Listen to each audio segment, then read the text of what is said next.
Fala pessoal, tudo bem com vocês? Esse daqui é um novo projeto da Rádio Web FN, um novo programa que vai para o Spotify, vai para o YouTube, vai para a rádio, como de costume já. Eu sou o Lucas Acosta, estou aqui com Alan Carrion e Clenilson Oliveira, daqui a pouco eu apresento eles mais direitinho. Mas qual é o tema desse novo programa? O tema do novo programa é a competição que mexe com o coração de todos, sem exceção, que é a Copa do Mundo. E por isso que esse é a Copa e eu, tá bom? Então é um programa semanal que vai trazer informações, curiosidades, opiniões sobre a Copa, mas além disso, nossos focos são histórias. E por isso, toda semana a gente vai trazer convidados aqui para vocês que vão contar aí um lance, um jogador, um jogo, um título, qualquer coisa, o que mais marcou nessa pessoa em Copas do Mundo, ok? Então, apresentando agora sim, Clenilson Oliveira, técnico aqui da Rádio Web FN, vai participar hoje e eu tô aqui com meu amigo Alan Carrion, que estará nos programas junto comigo. É sempre uma alegria estar dividindo a bancada contigo, Lucas. Com o Clenilson já dividimos aí 4 anos a sala da técnica. Eu acho, Alan, que é a primeira vez que eu estou com o Clena sentado aqui dentro, sabe? Eu acho que eu também. É a primeira... Fala, Clena, tudo bem contigo? Tudo bem, um prazer estar aqui com vocês nessa mesa para sonharmos, relembrarmos boas histórias e tristezas, vitórias e prospectarmos Faz parte, né? Aqui. É a Copa que, como eu falei, mexe com todo mundo, né? Mas antes das histórias, a gente vai falar um pouquinho sobre a Copa do Mundo, pessoal. Qual é a expectativa de vocês para essa Copa? Porque, assim, trazendo a informação agora, né? Todo mundo sabe que a Copa do Mundo é numa época diferente. É no final do ano, calor aqui, vai dar para fazer churrasco, tomar cerveja, todo jogo do Brasil, pelo menos, vai dar. Mas, assim, é uma época diferente e também vai ser uma Copa... Vai ser uma Copa diferente porque é numa outra época e as seleções vão chegar com jogadores no auge, porque antes as outras Copas do Mundo eram na metade do ano, né? Meio de temporada. Meio de temporada aqui para o Brasil, mas final de temporada para o pessoal da Europa. E agora chega no final de temporada aqui no Brasil, mas meio de temporada para o pessoal da Europa. Então, a maioria das seleções vão chegar com seus jogadores no auge. Então, te pergunto, Clena, qual é a tua expectativa para essa Copa do Mundo? O que esperar dela? Olha, eu acredito que o Brasil tem muitos craques, mas, na minha percepção, falta um conjunto. Tipo, igual uma música, falta harmonia nela. Agora, se o Tite vai conseguir fazer isso, eu não... Apesar que todos os jogos, os amistosos, o Tite está colocando vários atletas, né? Então, é uma expectativa muito grande. Mas se conseguir... com esses craques, fazer um time que tem harmonia dentro de campo, o Brasil é fortíssimo candidato. Eu vou dizer que desde 2006 eu não estava com uma expectativa tão grande por uma Copa do Mundo. Não pelo elenco do Brasil em si, mas pelo clima que está se criando. Eu acho que o povo brasileiro está começando a comprar a ideia da seleção de novo, como há muito tempo não se comprava. Eu acho que o fracasso da seleção em 2006 com aquele time Quarteto Fantástico surreal que tinha, né? Poucas vezes depois acho que se viu uma mobilização pelo Hexa como está se tendo agora. Então, eu vejo que tem muita torcida, por exemplo, pelo Neymar, para que ele consiga trazer uma Copa do Mundo. Até pelo próprio Tite.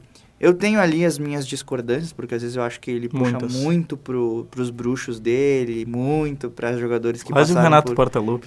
Quase que puxando para aqueles jogadores que jogam no Corinthians ou alguma coisa nesse sentido. Acho que já teve mais disso, hoje é mais tranquilo. Sim, eu tenho medo que, por exemplo, ele caia na pilha e acabe convocando Daniel Alves, Renato Augusto. Né? Desses jogadores aí, não dá mais para esperar alguma coisa na Copa do Mundo. Agora... Tem muitos jogadores aí que estão despontando, que eu acho que até a convocação final vai ser uma briga bonita ali, principalmente no ataque. O Martinelli ontem jogou muita bola no Arsenal. Então, eu vejo aí que tem eu acho que faz muito tempo que o brasileiro não estava tanto na expectativa como está nesse ano. Eu não sei se o Clena concorda comigo, mas eu vejo... Tenho esse misticismo por trás da seleção brasileira, que o Brasil tem que chegar mal na Copa do Mundo para ser campeão, como foi em 2002, que o Brasil quase não se classificou para a Copa. E até quem quiser ver, aí é uma dica de filme, tem um documentário na Netflix, um documentário novo que saiu faz pouco, que é Os Bastidores da Copa de 2002. Então é bem legal porque são imagens feitas pelo Belletti, ele que levou uma câmera e ninguém esperava nada dessa câmera, mas aí acabou que sai então, as imagens exclusivas ali para um documentário muito legal e muito bem feito da Netflix sobre a Copa. E mostra toda essa passagem aí nas eliminatórias, que o Brasil chega nas últimas 2 rodadas perigando a não ir para a Copa e consegue. E aí chega, depois passa 2006, 2010, 2014, 2018, e todas elas o Brasil chega mais tranquilo. Eu até falei uma bobagem agora, tá? Eu esqueci da Copa 2014. 2014 o Brasil foi campeão das confederações. Era uma expectativa muito grande por ser em casa, né? Isso. Só que aquela tragédia, entre aspas, tragédia esportiva, que aconteceu em 2014, parece que cria um bloqueio mental no torcedor que... Nossa, só de lembrar daquele jogo. E agora esse ano, em 2018, eu falei, esse ano em 2022, o Brasil chega de uma maneira quase invicta nas eliminatórias. Acho que o último jogo que o Brasil perdeu foi a final da Copa América. Contra a Argentina. E chega aí com uma expectativa muito alta dos torcedores. Eu não sei se o Kleiner é um pouco mais velho que eu, um pouquinho só, mas essa expectativa... Tu já viu ela em algum outro momento, em outras Copas? Porque essa mesmo, como o Alan falou, eu acho que está sendo bem diferente. Eu acho que a Copa de 94, né, foi uma Copa que todo mundo estava esperando, assim, e tinha essa emoção. A Copa de 94 mostra, pelo menos aprendi com essa Copa, que o futebol tem um momento. Às vezes tu tem um bom time, mas precisa aquele momento. E o interessante é que a Copa do Mundo poucos jogos, é um mês e um pouquinho, então o momento é muito importante, como se fosse um time, tipo, ele começou a vencer e não parou de vencer, né? De repente, não me lembro o ano da Copa, mas foi o que o Branco fez aquele gol. De falta? De falta. Na Copa 94. Então foi 94. Contra a Holanda. Isso. Tipo, era um bom time, tipo assim, entrou aquela bola. Talvez ali tivesse terminado o sonho.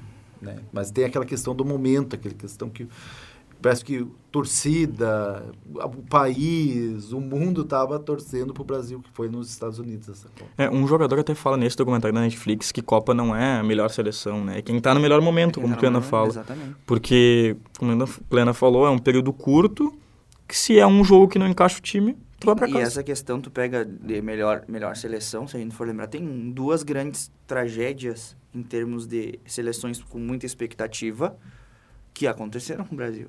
Pega a seleção de 82, né? Aquela seleção com Zico, Falcão, efetivamente a palavra seleção mesmo. Talvez ali não houvesse, na história das seleções brasileiras, um time tão fechado, tão bom, tão bem treinado, como era treinado pelo Tele Santana, né? E também 2006, que o Brasil vem como atual campeão da Copa do Mundo, tem ali Ronaldo, Ronaldinho, Kaká, né? um Roberto Carlos, um senhor time, e acabou por um vacilo ali do Roberto Carlos perdendo para a França.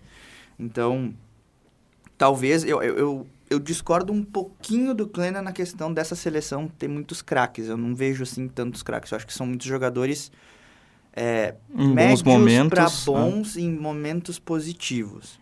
Eu vejo ali que o Rafinha é pensado num momento muito especial da carreira dele, né? Lucas Paquetá, tu vê o Lucas Paquetá, Bruno Guimarães. O Neymar talvez é o grande expoente. E eu acho que talvez essa seja a última Copa do Neymar. Não, me refiro craques porque jogadores que decidem pelos seus clubes, como o Neymar, o Vinícius Júnior. São atletas que a torcida tem uma confiança. Então, esse cara... É que a gente pode esperar algo diferente, né? Isso, algo inesperado. Mas agora vamos para nossas histórias. Vou pedir pro Alan, não sei se tem algo a ver com a camiseta que ele tá, que é de 98, é do Ronaldo. Cara, assim, Mas conta a tua história, Alan, o que mais te marcou numa Copa do Mundo. Eu acho que durante os programas eu vou ter várias para contar. Eu venho com a de 98 porque eu tenho um carinho muito especial pela seleção de 98, porque eu acho que, mesmo que eu fosse muito pequeno, eu tenho alguns flashbacks daquela Copa, não dos jogos em si, porque eu não entendia absolutamente nada de futebol, mas de estar com bandeirinha do Brasil, de estar com camiseta do Brasil. Então, a primeira camiseta do Brasil que eu tive foi uma camiseta de 1998, então eu resolvi comprar uma retrô. Mas, obviamente, a Copa que mais me marcou, a Copa que eu lembro muito, é a Copa de 2002. né? Eu enchi o saco da minha mãe para comprar a bola da Fever Nova, que era a bola da Copa 2002. Na época, a gente não tinha internet, né? Não tinha celular, essas coisas. A gente, para marcar os joguinhos, tinha umas cartelinhas, lembra, Clena? Aquelas cartelinhas que vinha para te marcar os jogos e depois tu ir colocando, assim, os confrontos. Então, lembro que os jogos eram nas madrugadas, então, assim, era tu acordar no meio da madrugada para olhar.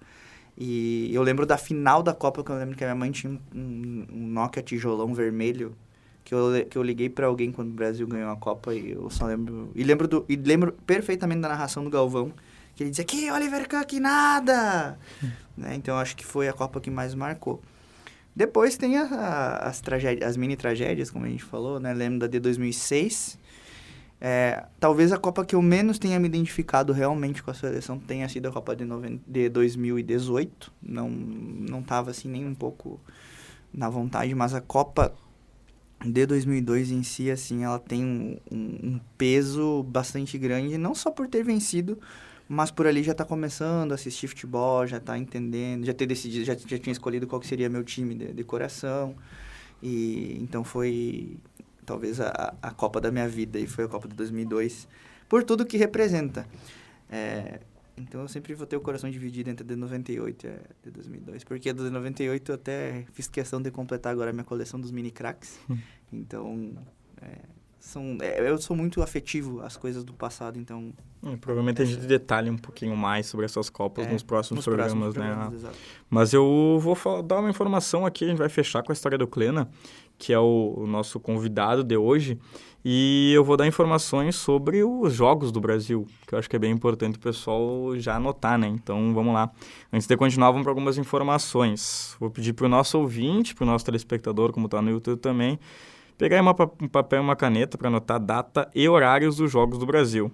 A seleção brasileira estreia no dia 24 de novembro contra a Sérvia. É uma quinta-feira, 4 horas da tarde. Calor, como eu falei, perfeito para tomar uma cervejinha e fazer um churrasco. Dá para começar ao meio-dia e terminar às 7. Numa quinta-feira, né? Uma quinta-feira. Será que vão nos dispensar para assistir o jogo? Acredito que sim. Já pode pedir, claro. Pede no ar. Alô, que... irmã, por favor. E o segundo jogo, a segunda rodada dessa primeira fase, no dia 28 de novembro, é uma segunda-feira. E aí é contra a Suíça, a 1h da tarde. Então o churrasco já fica mais rápido aí para fazer. E aí o Brasil fecha a fase de grupos contra o Camarões, no dia 2 de dezembro, sexta-feira, 4 horas da tarde. Aí sim, dá para emendar o churrasco do meio-dia. Depois do meu aniversário, aceito presentes. Até de noite, o presente pode ser uma vitória do Brasil, bem tranquilo. Mas essas são as datas e os horários dos Jogos do Brasil. Depois, se o Brasil passa, dia 5 de dezembro, provavelmente porque pode passar em primeiro numa segunda-feira às 4 horas da tarde. Dia de vestibular da Universidade Franciscana. É isso daí. Mas vamos lá, vamos fazer o vestibular, né? Vamos e deixa o jogo pra depois. Mas, Klena, antes de tu contar a história, eu vou contar a minha porque ela é bem rápida, sabe? Eu vou contar do primeiro gol que eu lembro de uma Copa do Mundo, e era na Copa de 2006. Até falando com o Nelson fora do ar aqui, ele me perguntou como é que eu lembro disso. Eu também não sei, mas eu lembro muito bem do gol do Kaká contra a Croácia. Golaço, tá? Um gol de fora da área, Brasil 1-0 na fase de grupos, e aquele gol me marcou, porque como eu falei, é um dos primeiros gols que eu lembro de ter visto, com certeza é o primeiro gol que eu lembro numa Copa do Mundo, e eu tinha 4 anos. E aquele gol me fez criar uma admiração pelo jogador Kaká, que foi impressionante, porque o Kaká depois vira meu primeiro ídolo, eu começo a acompanhar o Milan com bem mais força, assim, Milan que vence a Champions de 2007, com o Kaká sendo protagonista e melhor do mundo, o último melhor do mundo antes da dinastia Messi e Cristiano Ronaldo. O último brasileiro, no caso. Né? O último brasileiro antes disso. Depois o Messi e o Cristiano Ronaldo ganharam algumas aí, até acho que o Modric ganhar a dele. Isso, o Modric e depois o Lewandowski. E... Então, tipo, aquele gol ali me faz ter uma lembrança muito boa, porque eu lembro de estar na escolinha vendo o jogo da seleção, sabe? E era um gol de fora da área do Kaká que me fez criar admiração, como eu falei, me fez criar um ídolo, e eu queria ser o Kaká jogando bola. Tô falando em ídolo, sabe quem é que foi meu primeiro ídolo do Brasil? Renato Portaluppi, não. Tu olha com a camisa e tu pensa que é o Ronaldo, né? Meu primeiro ídolo brasileiro foi Denilson Show. Denilson Show. Eu comprei uma camiseta... É um ídolo bem eu mandei colocar o número 17 na camiseta que eu ganhei do Brasil, com o nome do Denilson. Klena, qual foi o teu primeiro ídolo? Vamos ver. Romário. O Romário também acho que o primeiro ídolo de muitos, né? Mas essa é a minha história, uma história um pouco rápida, porque é o primeiro gol que eu lembro de uma Copa do Mundo. Depois, até os 13, 14 anos, eu queria ser jogador de futebol e eu sonhava em ser o Kaká. Eu queria jogar no meio pelo Kaká ter jogado no meio. Então, essa é a minha história rápida, mas que significa bastante. Eu acho que talvez por isso que eu sou tão apaixonado por futebol como eu sou hoje, né? E um dos motivos, dos culpados, no sentido bom, é claro, é o Kaká. Mas vamos lá, Clena, conta aí tua história, o que mais te marcou numa Copa do Mundo, Clenilson? Foi a Copa de 90. O interessante é que a Copa, se tu analisar, ela não começa com os jogos, mas aquela preparação antes do álbum. Então, eu me lembro que esse ano tinha um álbum e comprava chiclete e vinha as fotografias dos jogadores e tal, assim. E no colégio, assim, aquele famoso jogo de bafo, assim, os caras queriam... o intervalo, em vez de jogar bola, correr, era bater a atmosfera de uma Copa do Mundo, né? E daí tava todo mundo, assim, eu me lembro que olhava os jogadores e pouco que... Eu entendo até hoje muito pouco de futebol, mas olhava, no gol Tafarel, cara, o Mauro Galvão, Ricardo Rocha, Ricardo Gomes, Jorginho, Branco, o Dunga, o Alemão, o Valdo, o Careca, o Miller. Cara, vamos ganhar ganha essa Copa. E daí, exatamente no dia 24 de junho de 1990, em Turino, nas oitavas de final, um senhor chamado Cláudio Canidia, aos 80 minutos, deu um corte no Tafarel, deixou ele, como dizia meu pai, sem pai nem mãe, e fez um gol. E foi a primeira vez assim, que eu me lembro que eu chorei pela seleção. Assim, eu fui na frente da casa. Puxa, tanto que eu tinha a figurinha do Canidia e eu tirei rasgou a figurinha. A única que não consegui completar, que não quis colocar no álbum foi o Canidia, porque ele terminou com o sonho de... Eu acho que o Brasil vinha, né, há muito tempo atrás, assim, e era uma das certezas. Porque em 82, meu pai sempre gostou de futebol, comentava, foi muito difícil o Brasil sair fora, assim. De 1990, assim, tinha aquela seleção, assim, eu via meu pai dizendo, assim, não, vou ser campeão, vou ser campeão, vou ser campeão. E daí essa derrota, e logo para quem, né? Porque, querendo ou não, tem essa rivalidade Argentina-Brasil. E daí todo mundo contando que...